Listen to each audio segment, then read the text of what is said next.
शाही, अरे ओ महारानियों, यहाँ तुम्हारे महलों की तरह नौकर नहीं है, काम कर लो। शांति की ये रोबदार आवाज़ सुनकर उसकी दोनों देवरानी आशा और सुनीता अंदर तक कांप जाती थी। जरा से फुर्सत के पल भी वो दोनों एक साथ नहीं गुजार सकती थी। दोनों के पति कमल और सुशील उनके बड़े भाई रामचरण के साथ एक ही दुकान पर काम करते थे। बात दोनों तरफ एक जैसी ही थी। वहाँ दुकान पर दोनों भाई अपने बड़े भाई से एक शब्द नहीं बोल सकते, तो यहाँ घर पर दोनों अपनी सास कम जेठानी से एक शब्द नहीं बोल सकती थी। सास को तो दोनों ने देखा नहीं था और जेठानी केवल नाम की ही शांति थी। दोनों भाइयों का रामचरण के आदेश पर दुकान के काम में पिले रहना और घर में शांति के आदेश पर आशा और सुनीता के घर के काम में पिले रहना अब नियति बन चुका था। हालांकि कमल और आशा की शादी को अभी 1 साल और सुनीता की शादी को सिर्फ 8 महीने ही हुए थे। दोनों देवरानियां देर रात को जब घर के काम से निपटती तो अपने थके हारे पतियों से कोई शिकायत भी नहीं कर पाती थी, लेकिन पतियों को सब पता था और वो व्यवस्था से कुछ ना कर पाए थे।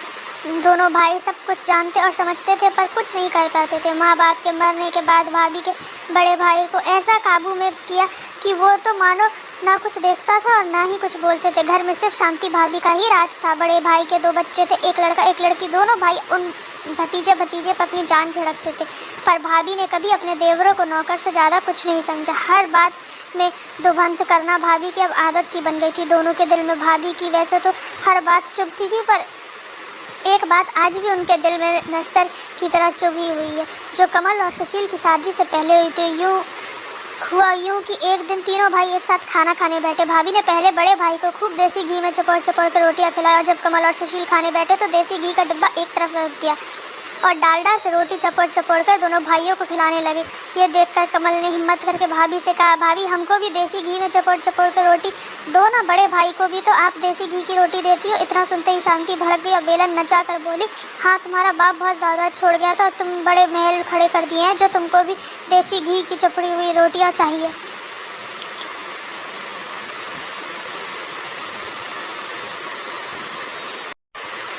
पर भाभी, बाप तो हम सभी भाइयों का एक ही था और अब बड़े भाई भी हमारे पिता हैं, तो आप ये दुभंत क्यों करती हैं? कमल के भर्राए हुए गले से कहा।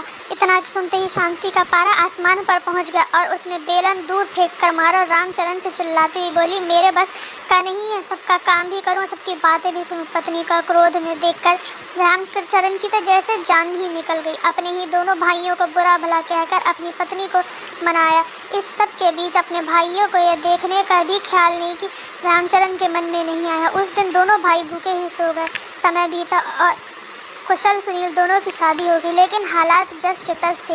भाई अपने दोनों भाइयों को इसलिए घर से नहीं निकालता था कि इनसे अच्छे नौकर उसको कहाँ मिलेंगे, और भाभी को अब 2 अच्छी नौकरानियाँ मिल गई थी। पर कहते हैं समय एक सा कभी नहीं रहता। समय बीतता गया और कमल और सुशील के भी बच्चे हुए। घर छोटा पड़ने का बहाना बनाकर शांति और रामचरण ने दोनों भाइयों को अलग कर दिया। दोनों भाइयों को खाली हाथ घर से निकाल दिया, पर दोनों भाइयों ने अपनी एकता को अटूट रखा और एक जैसा घर लिया, जहां वह दोनों अपने परिवार सहित रहने लगे।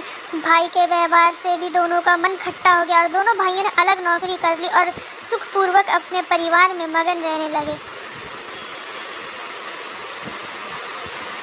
शांति खुश थी कि दोनों भाइयों को बिना कुछ दिए सब कुछ उसका हो गया।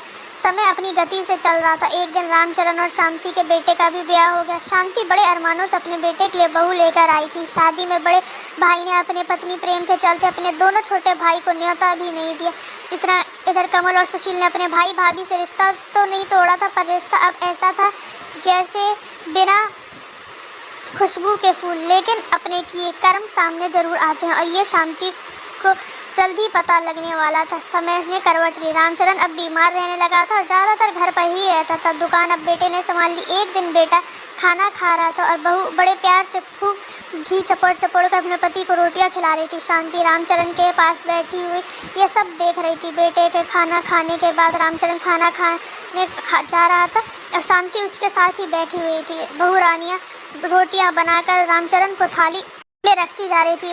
रोटियां जरा सी घी लगी और जली सी बन रही थी, पर कहते हैं ना कि बंदर कितना भी बूढ़ा हो जाए घुमड़ी मारना नहीं छोड़ता। इसी नीति के अनुसार शांति ने कड़क कर बहू से कहा, क्यों री रोटियां कैसे बना रही है? तेरी माँ ने क्या ऐसा नहीं सिखा ऐसा ही रोटी बनाना सिखाइए। बस इतना सुनना था कि बहू रानी रसोई से बेलन रहलाती और शांति पर बरस पड़ी। देखो सासू माँ, मेरी माँ पर मत जाना। और उन्हीं बात मेरी माँ ने क्या क्या सिखाया है, तो उन्होंने जो सिखाना था वो सिखा चुकी। अब मुझसे बात करो।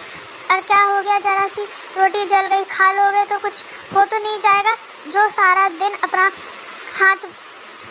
हाड़ पहले रहता है दुकान पर, उसकी थकान करूं या इसका, जो सारे दिन घर पर पड़े रहते। रामचरण खाना बीच में ही छोड़कर अपने कमरे में चले गया। दूसरे कमरे में सब सुन रहे बेटे को चुप देखकर शांति बस भगवान से ही प्रार्थना कर रही थी कि ये दिन देखने से पहले वो मर क्यों नहीं गई। एक मेरे देवर और देवरानी थी जिन्होंने आँख उठाकर भी हम भैया भाभी को कभी नहीं देखा। जवाब देने की तो बात बहुत दूर रही। और आज मेरी बहू की उस दिन के बाद शांति की आवाज़ तो जैसे चल ही गई है। जैसे बहू और बेटा चला रहे थे उसी तरह से ज़िंदगी को चलाने का शांति और रामचरण ने समझौता कर लिया। शांति की तानाशाही को अब विराम लग चुका था। शांति अब अपनी देवरानियों के प्रति उपहास और दया का पात्र बन चुकी। घड़ी घड़ी पुरानी बातों से खो जाना अब उसकी आदत से बन चुकी थी। दोस्तों, अगर आपको चैनल पसंद आया तो प्लीज़ सब्सक्राइब